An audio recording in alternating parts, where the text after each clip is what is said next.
ചക്കക്കാലം തുടങ്ങിക്കഴിഞ്ഞാൽ പിന്നെ ഇതന്നെ പരിപാടി. ദിവസവും ചക്കപ്പുഴുക്ക്.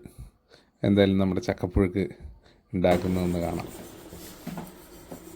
അരിപ്പൊടി, ജീരകം, പെരുംജീരകം, നല്ല ജീരകം, വെളുത്തുള്ളി, ഇഞ്ചി, ചുവന്നുള്ളി, തേങ്ങ ഇത്ര ചതച്ചെടുക്കുക. അരച്ച കൂട്ടൊക്കെ വേണ്ടിയിരുന്നു.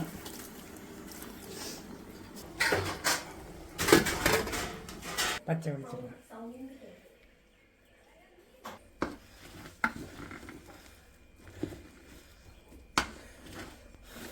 ഞങ്ങളുടെ ചക്കപ്പുഴുക്ക് റെഡി ആയിട്ടുണ്ട്. ഇനി ഇതിലേക്ക് സൈഡ് ഡിഷ് വേണ്ടേ? ഇനി അത് നമുക്ക് പ്രിപ്പയർ ചെയ്യാം. നമ്മൾ വെളിച്ചെണ്ണ ഒഴിച്ചിട്ട് പച്ചമുളക് കയ്യിലേക്ക് ഇടുക. എന്നിട്ട് അതിൻ്റെ നന്നായിട്ട് മൂപ്പിച്ചെടുക്കുക. നന്നായിട്ട് മൂത്ത് വന്നിട്ട് കേട്ടോ.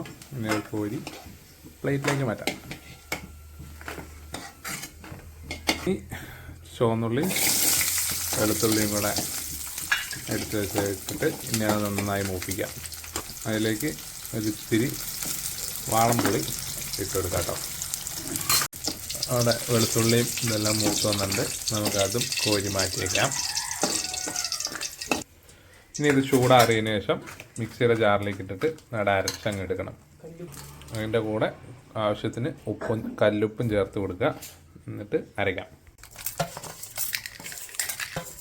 നമ്മളിതിൽ വെള്ളം ഒഴിക്കുന്നില്ല കേട്ടോ. അതുകൊണ്ട് ഇടയ്ക്കിടയ്ക്ക് ഇളക്കി കൊടുത്തോണ്ടേയിരിക്കണം. എരിവോ? അതിലൊക്കെ ഇട്. അപ്പോൾ നമ്മുടെ ചമ്മന്തി റെഡി ആയിട്ടുണ്ട്. ആഹാ, ചമ്മന്തിയും കൂട്ടിയിട്ട് ചക്ക തിന്നണം.